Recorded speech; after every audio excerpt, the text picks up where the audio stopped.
ಎಲ್ಲಿಗೆ ಹೊಂಟಿರ್ಬೇಕು? ಇದು ಗೊತ್ತಾತಲ್ಲ, ಇದು ಗೊತ್ತಾಯ್ತು ನೋಡ್ರಿ ಎಲ್ಲಿಗೆ ಹೊಂಟಾರ ಇವ್ರು ಅಂತ. ಆ ಗಾಡಿ ನೋಡಿದ್ರೆ ಸಾಕು, ಎಲ್ಲಿಗೆ ಹೊಂಟಿರಿ ಅಂತ ಕೇಳೋದೇ ಬೇಡ, ಅವ್ರು ಎದಕ್ಕೆ ಹೊಂಟಾರ ಅಂತ ಎಲ್ಲರಿಗೂ ಗೊತ್ತಾಗ್ತದೆ. ಈ ಗಾಡಿ ಏನಿತ್ತಲ್ಲ ಮೊದಲಿಗೆ ಹೊರಟಿದ್ದು ಮದುವೆಗೆ ಹೊರಟದೆ. ಎಲ್ಲೋ ಒಬ್ರು ವಯಸ್ಸಾದವ್ರು ಇರ್ತಾರೆ ಈ ಗಾಡ್ಯಾಗ, ಆ ಹುಡುಗರ ಹುಡುಗಿಗರ ಹತ್ತಿರದ ಸಂಬಂಧಿಗಳು ಮಾತ್ರ ಅವರು. ಎಲ್ಲರೂ ತರುಣ್ರೆ. ನಿಮ್ಮ ಮನೆಗೆ ಯಾರ ನಮ್ಮ ಮನೆಯೊಳಗೆ ಮದುವೆ ಐತಿ ಬರ್ರಿ ಅಂತ ಕರಿಯಾಕ ಬಂದಾಗ ನೀವು ವಯಸ್ಸಾದವ್ರು ತಯಾರಾಗಕ್ಕೆ ಹೋಗಬಾರ್ದು. ಹುಡುಗರದಾರ ನೋಡ್ರಿ ಕರ್ಕೊಂಡು ಹೋಗ್ರಿ ಅಂತ ಹೇಳ್ಬೇಕು. ನೀವೇನಾದ್ರೂ ತಯಾರಾಗಕ್ಕೆ ಕುಂತ್ರಿ ಬರ್ತೀವಿ ಅಂದ್ರಿ ಅವ್ರಿಗೆ ಸಿಟ್ಟು ಬರ್ತದೆ. ಕುಂದ್ರಬಾರ್ದ, ಅಲ್ಲೇನೈತಿ ನಿನ್ನ ಕೆಲಸ, ಊರ್ ಹೋಗಂತೈತಿ, ಗೋರಿ ಬಾ ಅಂತೈತಿ, ಮದುವೆಗೆ ಹೊಂಟಾನ. ಮದುವೆಗೆ ಅವಮಾನ ಅನ್ನಿಸ್ತದೆ. ಮದುವೆಗೆ ಹೋಗಾಕ ಮನಸ್ಸು ಮಾಡಬೇಡ್ರಿ. ವಯಸ್ಸಾದವರು ಇದ್ದು ಹುಡುಗರ ಕಡೆಗೆ ತೋರಿಸ್ರಿ, ಅದಾರ ನೋಡ್ರಿ ಕರ್ಕೊಂಡು ಹೋಗ್ರಿ ಅಂತೇಳಿ ನಿಮಗೆ ಬೆಲೆ ಬರ್ತದೆ. ಅದನ್ನೆಲ್ಲ ಬಿಟ್ಟು ಆಯ್ತಾಳ್ರಿ ಬರ್ತೀವಿ ಅಂದ್ರ ಪ್ರಾರಂಭ ಆತು ಒಳಗ. ಮತ್ತಿನ್ನು ಅದಕ್ಕೆ ಕರಿಯಾಕೂ ಬರ್ತಾರೆ, ಇದಕ್ಕೂ ಕರಿಯಾಕ ಬರ್ತಾರ, ಅದಕ್ಕೂ ಕರಿಯಾಕ ಬರ್ತಾರ. ಅವಾಗ ಹುಡುಗರು ತೋರಿಸ್ಬೇಡ್ರಿ, ಅವಾಗ ಹುಡುಗರು ತೋರಿಸ್ಬೇಡ್ರಿ. ಬರ್ತೀವಪ್ಪ ಯಾರು ಬೇಡ ಅಂತಾರ, ನಾನೇ ಬರ್ತೇನೆ. ಹೌದು ಹೋಗ್ಬೇಕು. ಆದರೂ ಕೂಡ ಅಲ್ಲೊಂದು ಆಶ್ಚರ್ಯ ನನಗೆ ಕಂಡದೆ. ಕೆಲವು ಮದುವೆಗಳಿಗೆ ನಮ್ಮನ್ನು ಕರೆಸಿರ್ತಾರಲ್ಲ, ಹೋಗಿರ್ತೀವಿ. ಏನ ಮದುವೆ ಆಗವ್ರನ್ನ ಈ ಹುಡುಗರು, ಆ ತರುಣಿಯರು ಏನು ಒಬ್ಬರ ಮೈ ಮೇಲೆ ಬಿದ್ದು ಒಬ್ಬರ ಮೈ ಮೇಲೆ ಬಿದ್ದು ಹಿಂಗೆ ದಾಟಿ ದಾಟಿ ದಾಟಿ ದಾಟಿ ನೋಡ್ತಿರ್ತಾರೆ. ಯಾಕೆ ಗೊತ್ತವರಿಗೆ ಮುಂದೆ ನಮ್ದು ಐತಿ. ಈಗ ಒಂದು ಬಿಟ್ಟು 10 ನೋಡ್ಕೊಂಡ್ರೆ ಹೆಂಗಾಗೋದು ಅನ್ನೋದು ಗೊತ್ತಾಗುತ್ತೆ. ನೋಡ್ಬೇಕು, ಈಗ ಒಂದಿಷ್ಟು ನೋಡಿ ತಿಳ್ಕೋಬೇಕು ಅನ್ನೋದು ತಿಳಿಯುತ್ತೆ ಅಂತ ನೋಡ್ತಿರ್ತಾರೆ. ನೋಡೋದೇನು ತಪ್ಪಲ್ಲ, ನೋಡ್ಲಿ. ಇವ್ರೇನು ಹೋಗಿರ್ತಾರಲ್ಲ, ನಾ ಹೇಳಿದ್ನಲ್ಲ ದಾಟಿದವರು, ಅವರು ನೋಡ್ತಾರ ತೆಗ್ನ. ಯಾರು ಹಂಗ ಬರಂಗಿಲ್ಲ, ಬಹಳ ಜನ ನೋಡೇ ಬರ್ತಾರ. ಎಷ್ಟು ಉದ್ದ ಐತಿ, ಎಷ್ಟು ಅಗಲೈತಿ, ನಮ್ಮನ್ನ ಇಲ್ಲೇ ಇಡ್ತಾರ ನೋಡಂತ ಮಾತಾಡ್ಕೊಂತಾನೆ ಬರ್ತಾರೆ. ಅದು ಅವ್ರ ತಯಾರಿ, ಇದು ಇವ್ರ ತಯಾರಿ. ಅದು ಅವ್ರ ತಯಾರಿ, ಇದು ಇವ್ರ ತಯಾರಿ.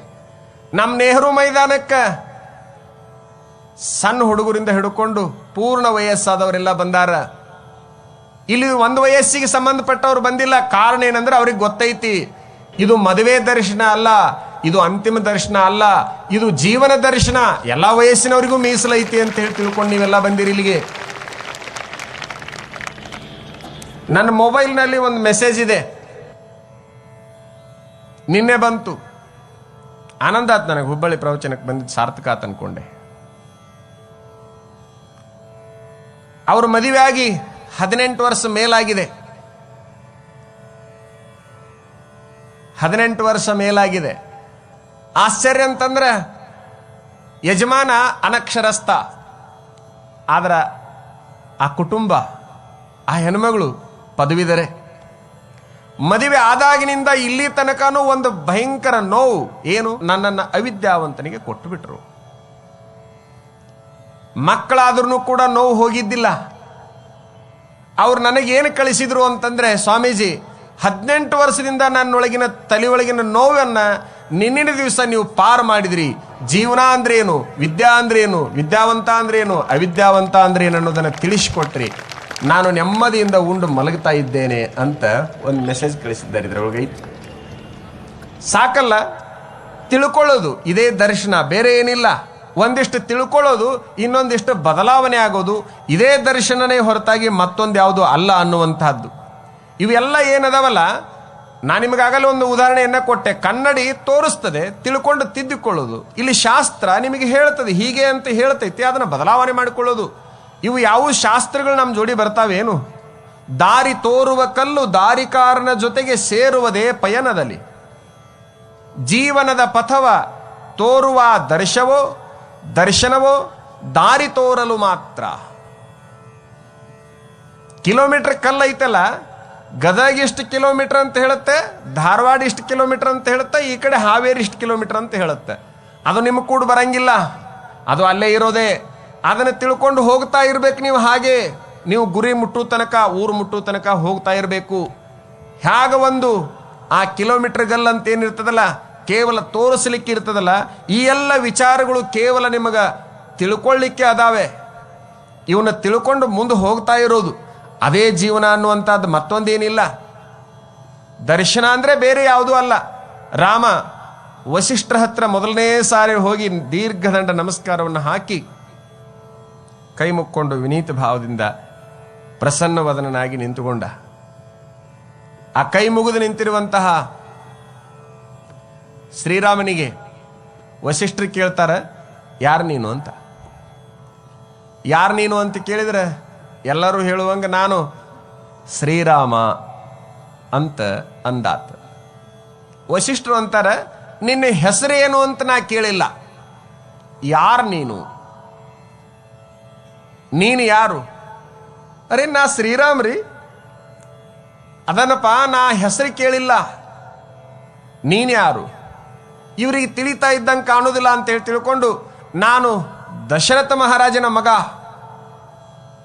ನೀ ಯಾರ ಮಗ ಅಂತ ನಾನು ನಿನ್ನ ಪ್ರಶ್ನೆ ಮಾಡಿಲ್ಲ, ನೀನು ಯಾರು? ಮುಂದುವರೆದು ಹೇಳ್ತಾನ, ನಾನು ಮನೆ ಮನೆ ತಾನೇ ಪಟ್ಟಾಧಿಕಾರ ಆಗಿರುವಂತಹ ಅಯೋಧ್ಯದ ಅರಸು, ಯಾವ ನಾಡಿನ ಅರಸ ನೀನು ಅಂತ ನಾನು ನಿನ್ನನ್ನು ಪ್ರಶ್ನೆ ಮಾಡೇ ಇಲ್ಲ, ನೀನ್ಯಾರು? ನೀನ್ಯಾರು? ನೋಡಿ, ಇನ್ನೊಂಥರ ಬಿಡಿಸಿ ಹೇಳಕ್ ಹೋಗ್ತಾನ, ನೀವೇನು ಮದುವೆಗೆ ಬಂದಿದ್ರಲ್ಲ ನನ್ನ ಮದುವೆಗೆ, ಆ ಸೀತೆಯ ಪತಿ ನಾನು, ಸೀತಾಪತಿ. ಅಲ್ಲಪ್ಪ, ನೀ ಯಾರನ್ನು ಮಾಡಿಕೊಂಡಿದಿ, ಆ ಹೆಣ್ಮಗಳ ಗಂಡ, ಹಿಂಗೆಲ್ಲ ನಾ ಕೇಳೇ ಇಲ್ಲ, ನೀನು ಯಾರು ಅಂತ. ಉತ್ತರ ಏನಿದೆ ನೀನು ಯಾರು ಅನ್ನೋದಕ್ಕೆ? ರಾಮನಿಗೆ ನಂತರ ಗೊತ್ತಾಯಿತು ಇದಕ್ಕೇನು ಉತ್ತರ ಹೇಳಬೇಕು ಅಂತ. ಮಹಾಪ್ರಭು, ಅದು ಯಾವುದೂ ನನಗೆ ತಿಳಿಯಲಾರದ ಕಾರಣ ತಿಳ್ಕೊಳ್ಳಾಕ ನಿಮ್ಮ ಕಡೆಗೆ ಬಂದಿದ್ದೇನೆ ಅಂತ ಒಂದು ಮಾತನ್ನು ಹೇಳಿದ್ರೆ ನಿನಗೆ ನಿಜವಾದ ಜೀವನದ ದರ್ಶನ ಆಗ್ತದೆ. ಬಾ ಇಲ್ಲಿ ಕುತ್ಕೋ ಅಂತ ವಸಿಷ್ಠರು ಹೇಳ್ತಾರೆ. ಎಲ್ಲಿ ತನಕ ನಾನು ಈ ವ್ಯವಸ್ಥೆಯನ್ನು ಇಟ್ಕೊಂಡು ಬಂದೀನಿ ಅಲ್ಲಿ ತನಕ ನನ್ನ ದರ್ಶನ ನನಗೆ ಆಗೋದಿಲ್ಲ. ಆ ಹೊರಗಿಂದನ್ನ, ನನ್ನ ಹೆಸರನ್ನ, ನನ್ನ ಅಧಿಕಾರವನ್ನ, ನನ್ನ ಅಂತಸ್ತನ್ನ, ಎಲ್ಲದನ್ನ ಅದು ನಂದಲ್ಲ ಅಂತೇಳಿ ತಿಳ್ಕೊಂಡಾಗ ನಾನಾರು, ನನ್ನ ಜೀವನ ಅಂದ್ರೇನು, ಅದರ ವ್ಯವಸ್ಥೆ ಏನು ಅಂದ್ರೆ ಗೊತ್ತಾಗತ್ತೆ.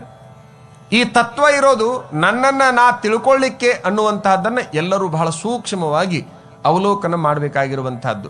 ಮನಸ್ಸಿಗೆ ಬಂದಂಗೆ ಬಳಕೆ ಮಾಡ್ಕೊಳ್ಬಾರ್ದು ತತ್ವಗಳನ್ನು. ನಮಗೆ ತಿಳಿದಂಗೆ ನಾವು ಬಳಕೆ ಮಾಡಕ್ಕೆ ಹತ್ತಿದೀವಿ ಅಂತಂದ್ರೆ ಅವು ಬೇರೆ ಅರ್ಥವನ್ನ ಕೊಡ್ತಾವ. ಒಬ್ಬ ವಯೋವೃದ್ಧ ಬಸ್ ಹತ್ತಿ ಏನ್ ನೋಡ್ತಾನೆ? ವಯಸ್ಸಿದ್ದವ್ರು ಏನ್ ನೋಡ್ತಾರೆ? ಎಲ್ಲರೂ ನೋಡೋದೇನು ಕುಂದ್ರಾಕೊಂದು ಸ್ಥಳ ಅಲ್ಲ. ಹೀಗೆ ನೋಡ್ತಾ ಇರಬೇಕಾದ್ರೆ ಎಲ್ಲರೂ ಆಲ್ರೆಡಿ ಕುಂತು ಬಿಟ್ಟಿದ್ರು, ಸೀಟು ಭರ್ತಿಯಾಗಿದ್ದು. ಒಬ್ಬ ತರುಣನ ಹತ್ರ ಹೋಗಿ ಅಂದ್ರಂತೆ, ಸೀಟ್ ಕೊಡು ಅಂದ್ರೆ ತಪ್ಪಾಗ್ಬೋದು, ಬಸವಣ್ಣನವರು ಒಂದು ವಚನ ಹೇಳಿದ್ರೆ ತಿಳ್ಕೋಬಹುದು ಅಂತೇಳಿ ತಿಳ್ಕೊಂಡು ಈತ ಸೀಟ್ ಕೇಳೋ ಸಲುವಾಗಿ ದಯವಿಲ್ಲದ ಧರ್ಮ ಆವುದಯ, ದಯವಿರಬೇಕು ಸಕಲ ಪ್ರಾಣಿಗಳಲ್ಲಿ ಅಂದ. ಸ್ವಾರ್ಥಕ್ಕಾಗಿ ವಚನ ಹೇಳೋದ? ಅವನು ಬಹಳ ಶಾನೆ ಇದ್ದ, ಅವನು ರಗಡ ಪ್ರವಚನ ಕೇಳಿದ್ದ. ಪರರ ಚಿಂತೆ ನಮಗೆ ಕೈಯ, ನಮ್ಮ ಚಿಂತೆ ನಮಗೆ ಸಾಲದು. ಅವನು ವಚನ, ಅದು ಬಸವಣ್ಣನ ವಚನ. ಈ ತತ್ವದ ವಿಚಾರಗಳನ್ನ ನಮಗೆ ತಿಳಿದಂಗೆಲ್ಲ ಬಳಸುವಂತ ಹೋದ್ರೆ ತಿಳಿಯೋದಿಲ್ಲ. ನಿಜವಾದ ಜೀವನ ಅಂದ್ರೆ ಏನನ್ನೋದು ನಮಗೆ ತಿಳಿಯೋದಿಲ್ಲ. ನಮ್ಮ ಜೀವನ ನಮಗೆ ತಿಳಿಬೇಕಾದ್ರೆ ಇನ್ನೊಂದು ನಿಮಗೆ ನೆನಪಿನಾಗಿರ್ಲಿ, ಎಲ್ಲರೂ ನನ್ನಂಗ ಅನ್ನುವಂಥ ಭಾವನೆ ನನಗೆ ಬಂದ್ರೆ ನನ್ನ ಜೀವನದ ದರ್ಶನ ನನಗಾಗೈತಿ ಅಂತ. ಅವರು ಬೇರೆ, ನಾನು ಬೇರೆ ಅಂತ ತಿಳ್ಕೊಂಡ್ರೆ ವ್ಯತಿರಿಕ್ತ ಅರ್ಥವನ್ನು ಕೊಡ್ತದೆ. ಒಂದು ಪದ್ಯ ಬಹಳ ಕಿಮ್ಮತ್ತಿನ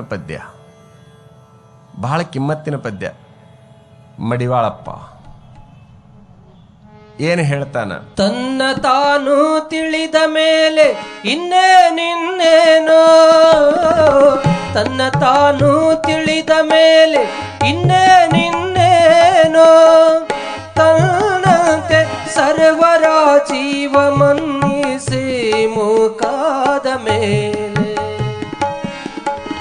ತನ್ನ ತಾನು ತಿಳಿದ ಮೇಲೆ ಇನ್ನೇನಿನ್ನೇನೋ, ತನ್ನ ತಾನು ತಿಳಿದ ಮೇಲೆ ಇನ್ನೇನಿನ್ನೇನೋ, ತನ್ನಂತೆ ಸರ್ವರ ಜೀವ ಮನ್ನಿಸಿ ಮುಖಾದ ಮೇಲೆ, ತನ್ನ ತಾನು ತಿಳಿದ ಮೇಲೆ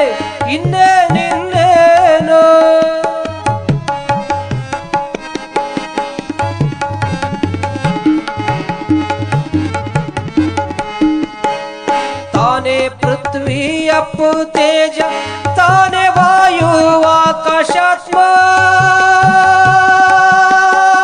ತಾನೇ ಸೂರ್ಯ ಚಂದ್ರ ತಾರೆ ತಾನೇ ತಾನೇ ಬ್ರಹ್ಮಾಂಡದ ಮೇಲೆ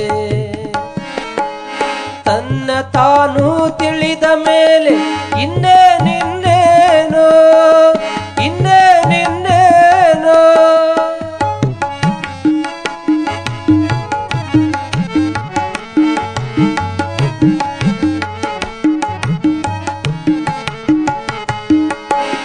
ತಾನೇ ಗ್ರಾಣ ಜಿಹ್ವೆ ನೇತ್ರ ತಾನೇ ತ್ವಕ್ಕು ಶ್ರೋತೃ ಹೃದಯ ತಾನೇ ಕಾಯ ಕರಣ ಹರಣ ತಾನೇ ತಾನೇ ಗ್ರಾಣ ಜಿಹ್ವೆ ನೇತ್ರ ತಾನೇ ತ್ವಕ್ಕು ಶ್ರೋತೃ ಹೃದಯ ತಾನೇ ಕಾಯ ಕರಣ ಹರಣ ತಾನೇ ತಾನೇ ಪಿಂಡಾಂಡಾದ ಮೇಲೆ ತನ್ನ ತಾನು ತಿಳಿದ ಮೇಲೆ ಇನ್ನೇ ನಿನ್ನೇನೋ ತನ್ನಂತೆ ಸರ್ವರ ಜೀವ ಮನ್ನಿಸಿ ಮುಖಾದ ಮೇಲೆ ತನ್ನ ತಾನು ತಿಳಿದ ಮೇಲೆ ಇನ್ನೇ ನಿನ್ನೇನೋ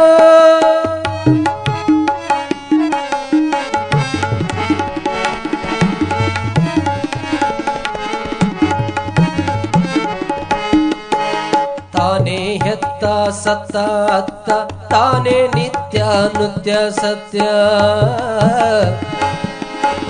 ತಾನೇ ಹೆತ್ತ ಸತ್ತ ಅತ್ತ ತಾನೇ ನಿತ್ಯ ನೃತ್ಯ ಸತ್ಯ ತಾನೇ ಅರ್ಥ ಬೆರ್ತ ಮರ್ತ ತಾನೇ ತಾನೇ ಸರ್ವನಾದ ಮೇಲೆ ತನ್ನ ತಾನು ತಿಳಿದ ಮೇಲೆ ಇನ್ನೇ ನಿನ್ನೇನೋ ಇನ್ನೇ ನಿನ್ನೇನೋ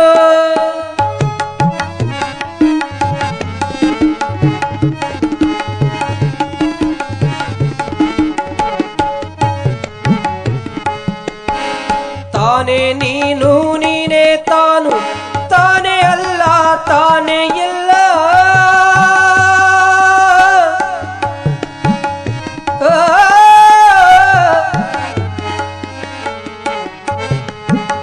ತಾನೇ ನೀನು ನೀನೇ ತಾನು ತಾನೇ ಅಲ್ಲ ತಾನೇ ಇಲ್ಲ ತಾನೇ ಮಹಾಂತ ತಾನೇ ತಾನು ತಾನು